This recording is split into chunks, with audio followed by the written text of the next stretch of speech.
Hola GWM, llévame a Reserva para Dos.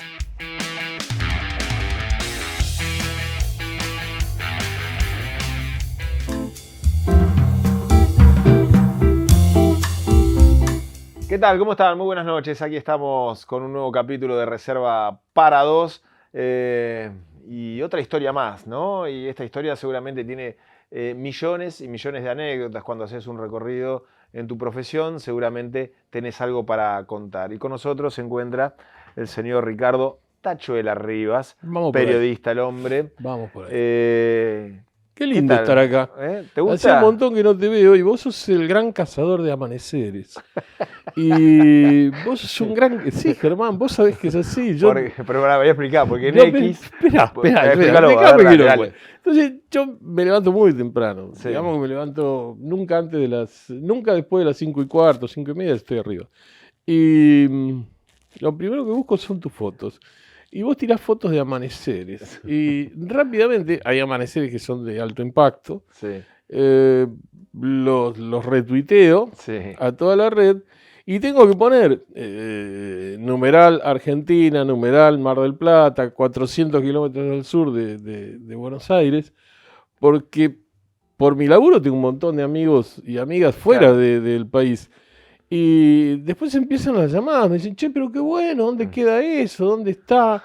Y tu laburo, esas capturas que haces, son fantásticas. Bueno, gracias. Y le estás haciendo un laburo formidable a la ciudad, que avísenle a Neme, el señor que yo no lo conozco, no lo vi nunca, pero avísenle que hay un tipo, Germán Lagrasta, que hace este laburo, Gratarola, y es fantástico. Sí, yo voy a decir, algunas son mías, otras de amigos proveedores que van a ver el mar, que van a ver muy temprano, viste que algunas son muy temprano. Bueno, y las difundimos en X, en lo que era Twitter. Es fantástico. Bueno, ¿cómo estás? Fantástico. ¿Sí? Voy con un poco de frío. Sí, los miércoles, jueves y viernes para mí son complejos porque son los días que termino de hacer dos páginas que salen cada domingo en el diario La Nación en Paraguay. Entonces el miércoles, el jueves y el viernes hasta que entrego, la verdad que son días complejos, día de pijama worker, porque no me quedo en casa, pijama, mate, termo, café y punto, y no muevo de ahí. Ahora, si tenemos que hacer una serie de Ricardo, ¿el corresponsal le ponemos? Si querés, ese nombre ya lo tiene Nelson. Sí, pero bueno. Lo tiene Nelson. Sí, yo, mira, en el 96 comencé a trabajar para Brasil y en Brasil, para Gaceta Mercantil, y allí tuve 7 años. Después vinieron 2 años en que fui trabajador del Estado, fue servicio público en Casa de Gobierno. Y después que terminó esa etapa de servicio público, volví al ejercicio pleno de la profesión y 16 años trabajando para la agencia de noticias Xinhua de la República Popular China. 16 años. Terminados esos 16 años, que no fue una salida traumática, ni mucho menos, sino que quise cambiar de laburo, y me hacen una oferta desde el Grupo La Nación de Paraguay, que es uno de los 2 grupos grandes que hay allá. Me lo hace un amigo, muy amigo. Diríamos en términos de la película El Padrino, me hizo una oferta que no pude rehusar. Y dije que sí, me fui para Asunción, estuvimos viendo, imaginando, empezando a hacer cosas. Y bueno, desde entonces ahí con ellos, cada tanto me voy para allá, porque yo tengo documentación paraguaya, soy residente en Paraguay. Me encanta Paraguay, es un país, mirá que he dado vueltas, Germán, y conozco 38 países y 263 ciudades. Y la calidez que tiene Paraguay, la gente de Paraguay, es pocas veces encontrás lugares donde te quieran tanto. Es Qué bueno. fantástico, fantástico, fantástico. Así que bueno, sí, corresponsal me gusta. Ahora, Ricardo, recién mencionaste, te hago una pausa ahí, una agencia china, muchos años. Eh, ¿Qué haces para una agencia china desde acá? A ¿Qué ver, les interesa? no, pero te digo, el tema es al revés. A ver, ¿qué es lo que más me costó entender cuando empecé a trabajar para la prensa internacional? Tuve que acostumbrarme a mirar mi país, mi cultura, mi Argentina, con ojos que no son los Claro, habituales. Cosas que para nosotros son muy comunes, eh, desde siempre, qué sé yo, que los hombres se den un beso. En el mundo no existe, salvo Italia y tampoco en el norte, en el sur. Bueno, en España es inimaginable. Bueno, en los países nórdicos, olvídate. En Inglaterra, nada. En Estados Unidos tampoco. Y bueno, tenés que empezar a mirar las cosas de otra forma. El cumplimiento de la ley y de la norma, que puede ser que en Italia haya algún parecido con Argentina, pero no se le ocurre a nadie del ciudadano común eh, que la norma está para incumplirla. Es bastante complejo. Entonces tenés que empezar a mirar cosas con otras expectativas, con otras prácticas, con otras culturas. Eso te lleva un tiempo, eso te lleva un tiempo. Eh, es adaptable si tenés voluntad de aprender. Yo fui 2 veces presidente de la Asociación de Corresponsales Extranjeros en la Argentina.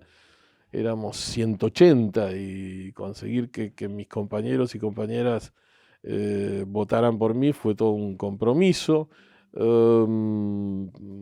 También fui vicepresidente de otros 2 periodos y después con el tiempo fui vicepresidente de todos los corresponsales en América Latina y Caribe.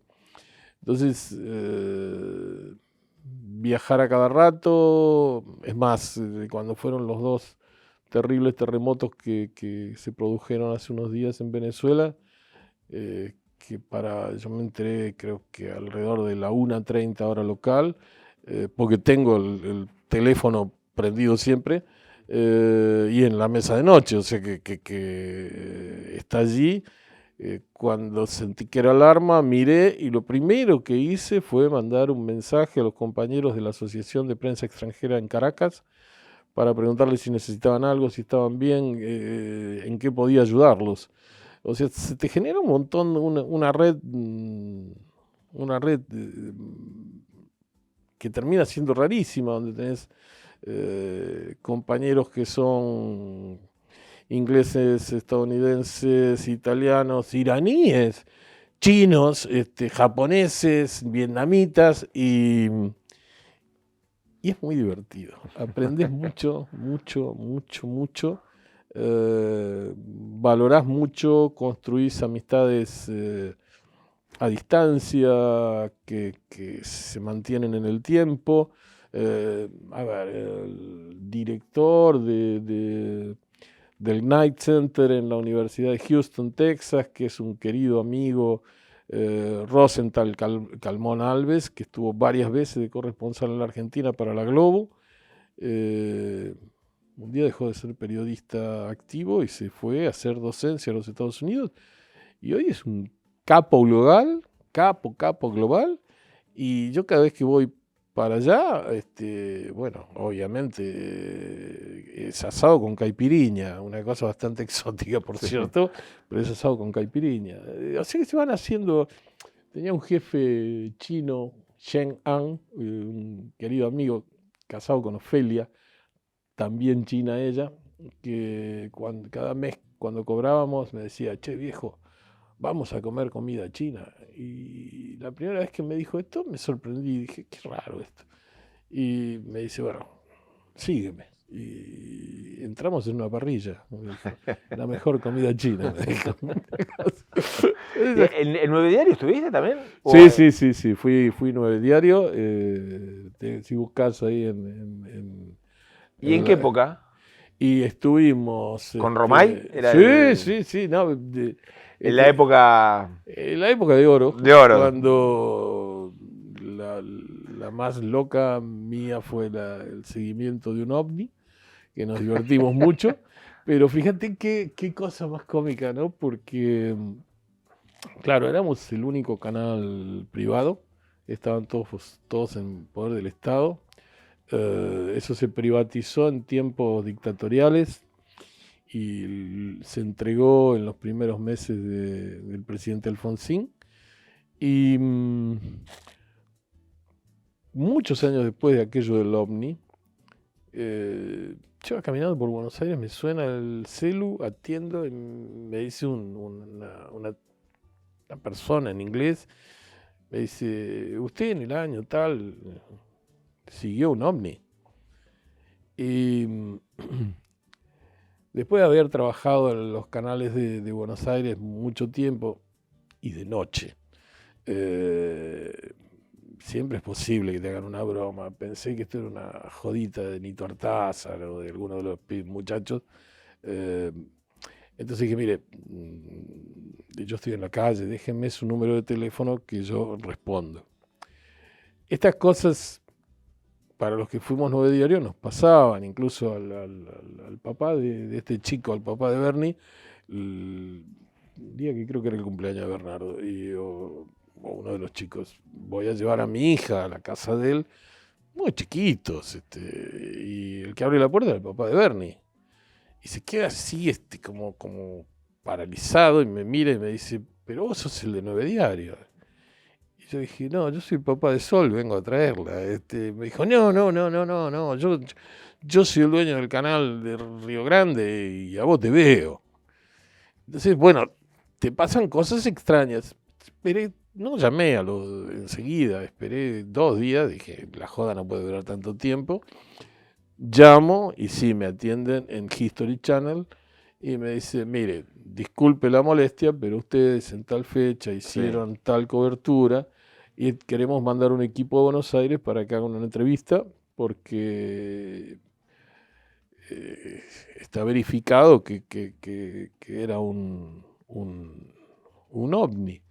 Digo, bueno, mire, yo la única manera que acepto es que mis compañeros, Carlitos Martínez, que falleció hace muy poco, el querido amigo, y Raulito Baiceto, que eran mis compañeros en esa cobertura, estén conmigo. Si no están ellos, yo no hago nada.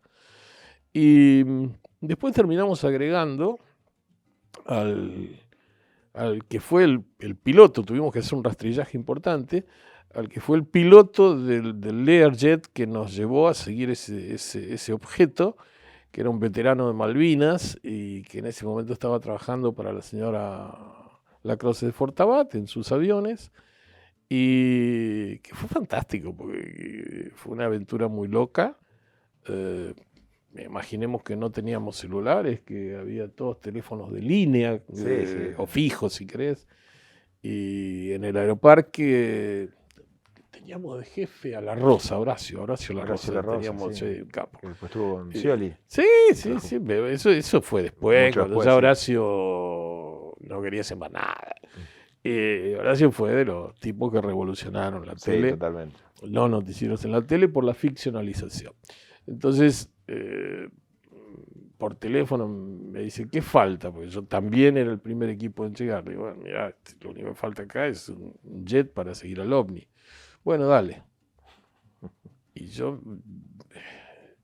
nunca en mi vida había alquilado un avión, y menos un jet, no sé yo no sabía cómo se hacía eso. Y fui a un mostrador cercano a Aerolíneas, en el aeroparque, y le digo, señor, ¿tiene un jet? Entonces cuando vi que el tipo me iba a mandar al carajo, porque se levantó como si yo lo estuviera jodiendo, entonces levanté el micrófono y dije, no, mire, yo soy de 9 Diario, no se me enoje, yo vengo por esto. Y el tipo dijo, bueno, sí, ahora en 40 minutos tiene el piloto acá. Y subimos esa máquina, que era un leer fantástico. Y debo reconocer, total, ya prescribió, que nos chupamos todo el licor que había en el avión, que nos fumamos los habanos después de hacer el laburo. Y lo gracioso de esto, está en internet, si lo buscas está, es cuando escucho que una base de la Fuerza Aérea mandó 2 Mirage a ver qué pasaba. Y escucho que el Mirage le decía a E6, estoy en nivel 550, que esos son 55.000 pies, estoy en nivel 550, no puedo subir más, es mi techo, pero sí, esto lo registra mi radar. Entonces ahí hago un acto de las locuras que hacíamos en aquellas épocas con 9 Diario y me comunico, le pido el micrófono de la radio al comandante y interfiero, le digo a Ezeiza, yo soy Ricardo Rivas de 9 Diario, usted me puede confirmar que 2 Mirage en nivel 550 están siguiendo. Afirmativo, dijo el tipo, punto. Yo tenía la confirmación, ¿qué me importa? Después que hagan lo que quieran. Cuando llegamos al aeroparque, que desde el avión llamamos, me hicieron no sé qué cosa para comunicarnos. Digo, mira, que haya 2 motos. Digo, que haya 2 motos en aeroparque, que los chicos estén atentos. Así que ni bien nos bajamos, le tiré el cassette, eran los de Umatic grandes, sí, claro, le tiré el cassette a uno de los motoqueros, pasó lo que creíamos, nos esperaba la Fuerza Aérea abajo, sí. Y cuando el tipo dijo, dame el cassette, gordito, porque te doy una patada en el culo, le dije, sí, toma, y el cassette se llevó, bueno, no había nada. Así que abrimos ese día el noticiero con esta travesura, que muchos años después nos llaman, como te contaba recién, y bueno, había bajado a Buenos Aires un equipo, qué sé yo, productores, esto, aquello, lo otro, trajeron un globo, trajeron, qué sé yo, hicieron al estilo de la tele yankee, mucho show, y nos empaquetaron en un programa que todavía de tanto en tanto está en History, y me causa gracia porque algunos amigos, qué sé yo, Ricardo Pipino, los viejos de la tele, me llaman y dicen, pero ¿será posible que un domingo tengo que verte hasta ahora? Y bueno, fue fantástico y ahora cada vez nosotros tenemos 9 nietos y nietas, entonces los más grandes ya no te dan bola, pero los más chicos y las más chicas, sí, abuelo, bueno, ni contame esas cosas. Y uno se muere de risa porque esta es la vida. ¿Y era la misma época de José de Ser? Con José hemos hecho cosas que no puedo contar. No, pero una, contame, y no tan larga porque necesito abarcar todo. Ah, joder. A ver, dale. Sí, yo era las primeras épocas que aparecían los paseadores de perros.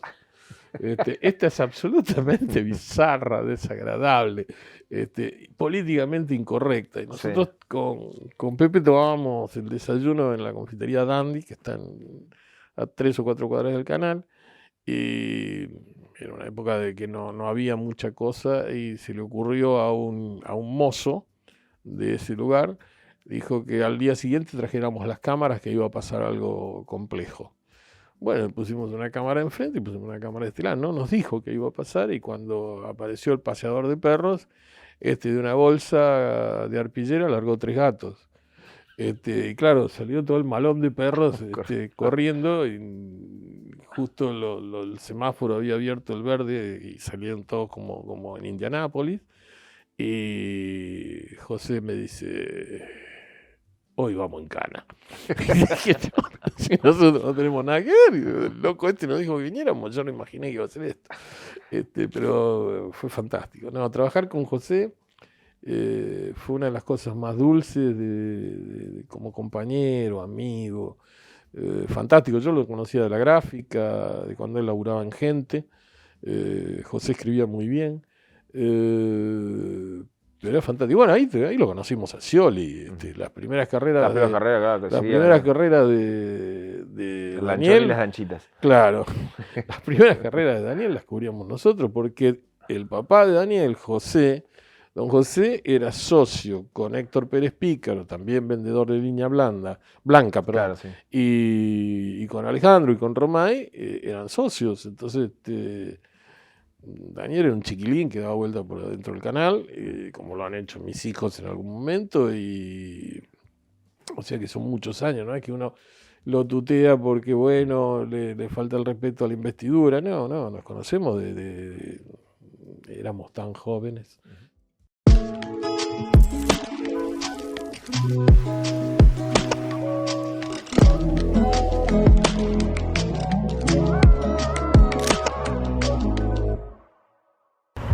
Una ciudad despierta 24 horas.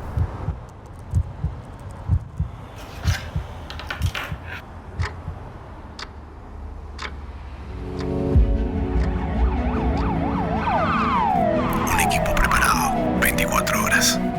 Está llegando una ambulancia con posible ACV. Se activa código rojo. Recibido, activamos código rojo.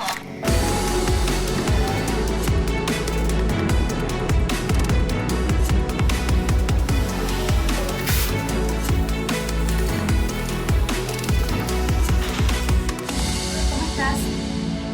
Apretame la mano. Levanta esta pierna. Bien.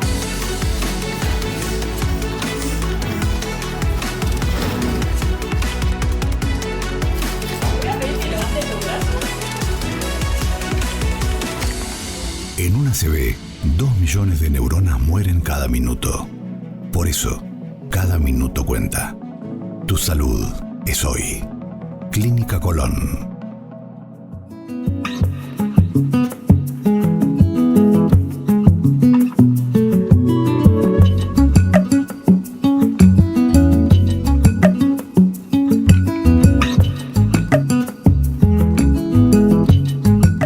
Bueno, vamos a repasar varias cosas, pero momento, gobierno de la Rúa, Secretaría de Comunicación. ¿Eras del grupo de los sushi? No, y debo decir dos cosas. A ver. Debo decir dos cosas. Primero, nunca los vi comer sushi. Sí. Eran más bien pibes de ¿Pero Milán. por qué le quedó así? Y como mira, yo no sé por qué extraña razón salió del sushi, creo que porque era algo nuevo en ese momento, Claro. El sushi recién empezaba. Eran pibes más de milanesa con papas fritas Y eran pibes. chiquilines, Sí. eran pibitos. A ver, Aito, que ahora vive en José Ignacio, en Uruguay, con su familia. Cuando llegaba la temporada de verano, iba a la cancha con mi hijo, Claro. mi hijo Kiki, y cuando había rugby se iban juntos a ver el rugby, o sea que eran pibes. Yo no era cercano por una cuestión de edades. Al presidente de la Rúa yo lo conocía desde el año 1972, cuando él gana las elecciones en la ciudad de Buenos Aires, y en el momento que el presidente Perón arrasa con la elección, el único tipo que le gana a Perón o a las fuerzas peronistas en aquel momento fue el senador Fernando de la Rúa. O sea que la relación que tenía con Fernando era una relación de muchos años, con él, con Inés, su mujer, de muchos años. Pero así todo, no llegué por eso.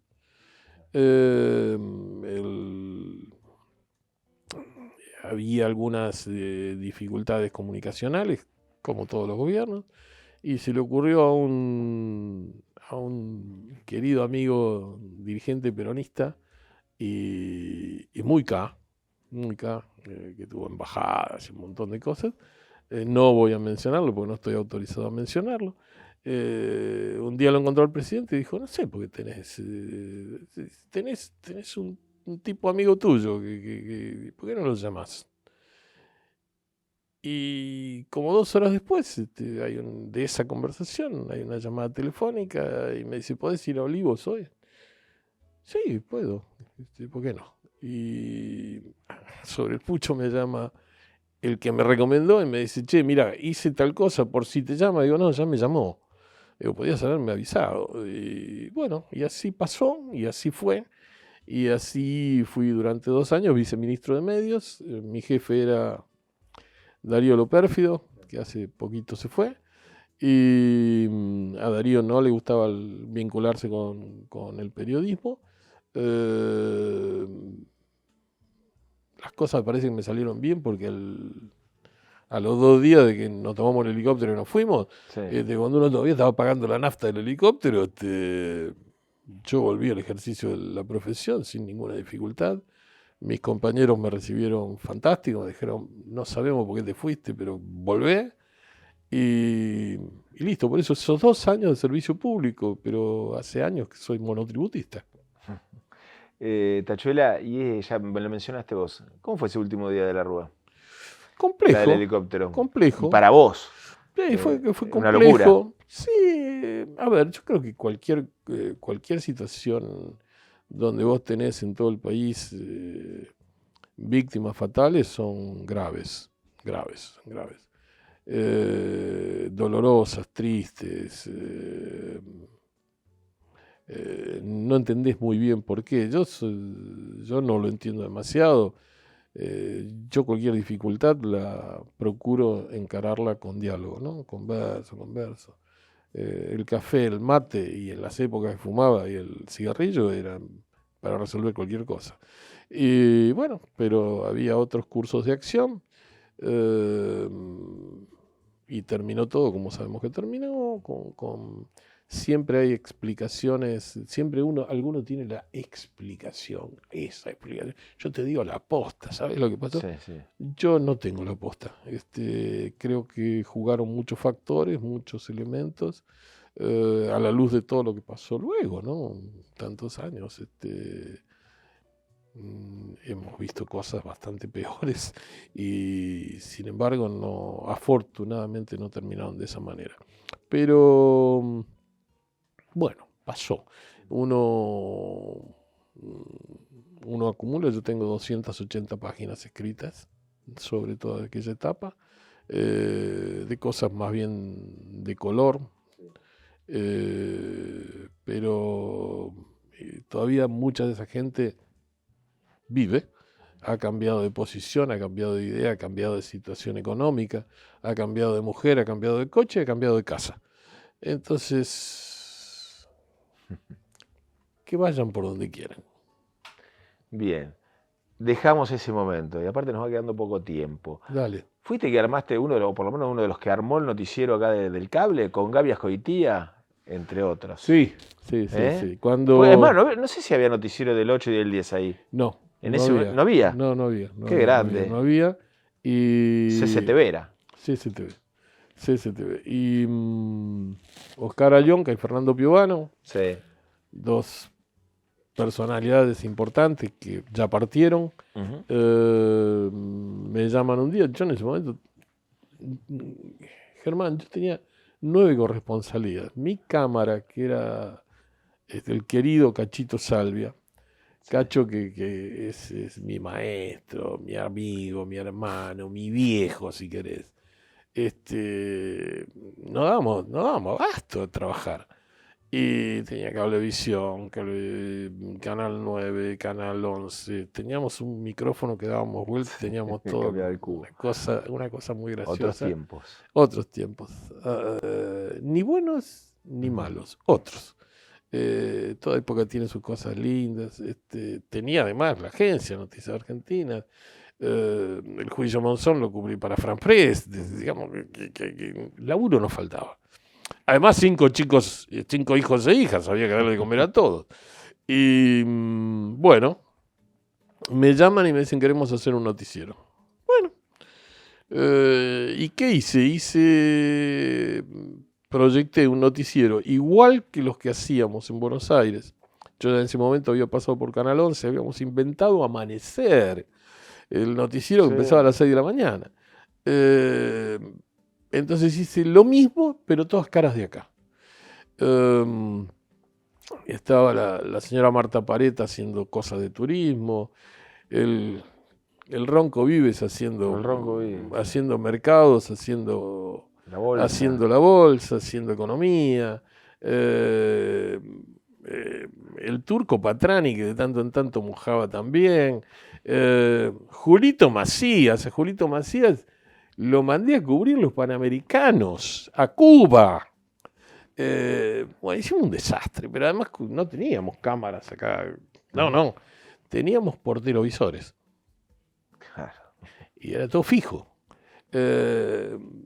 Teníamos al único becario Disney que tenía la ciudad, Rodrigo Sabio, también partió. Teníamos a los mejores. Cámara lo teníamos a Julito Turdó, lo teníamos a Poli, qué sé yo. Teníamos una banda de audaces, pero me faltaba una cara. Y intento primero con Gaby Azcoitía, que dice, no, pero yo me muero de miedo. Bueno, un miedo más. Entonces, como Gaby se demoraba en decir sí o no, ella trabajaba en Canal 10, en el área administrativa. Intento con Silvia Garat, intento con otra de las señoras que trabajaba con Pocholo González en Canal 8.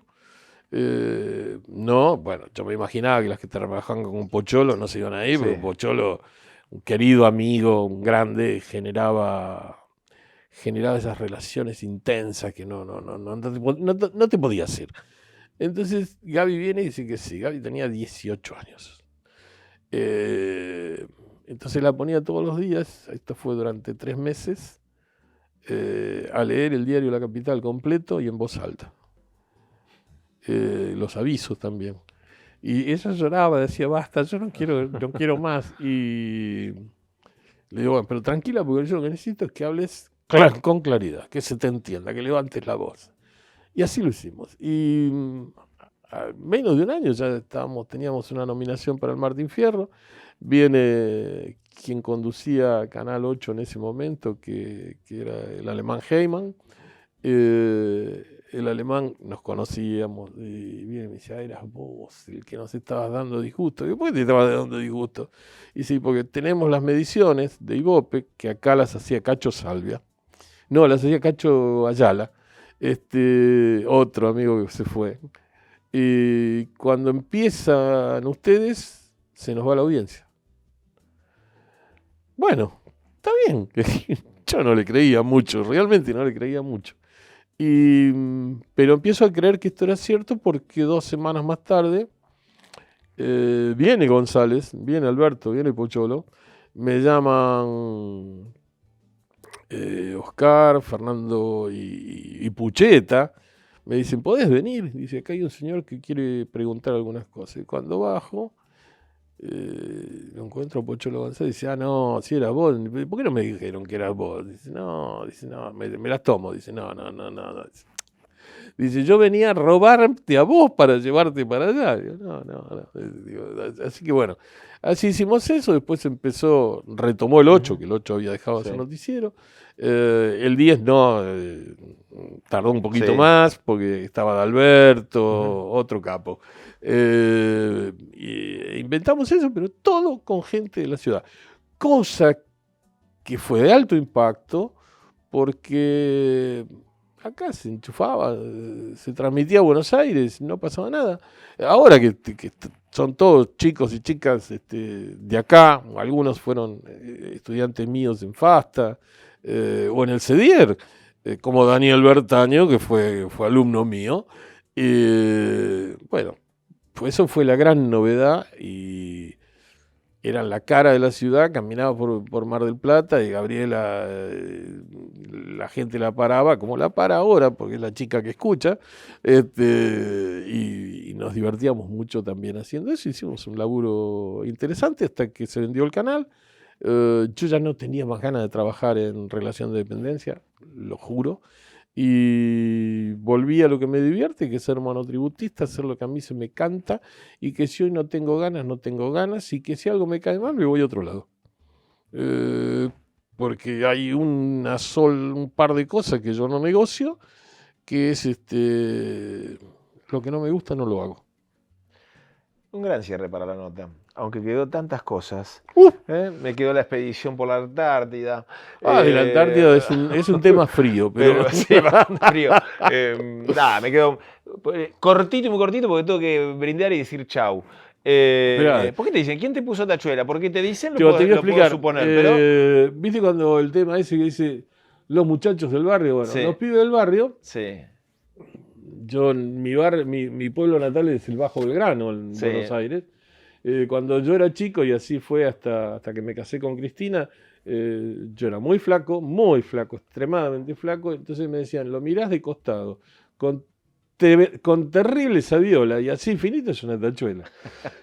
Gracias por la invitación. Gracias Germán. a vos. Nene, porque por ahí está Bernardo Boucho. Te quiero mucho, chiquilín. Bueno, gracias por estar esta noche y nos quedaron muchas cosas pendientes, pero será otra vez. Gracias. Gracias a vos por invitarme, realmente. Muchas gracias. A todos ustedes. Gracias.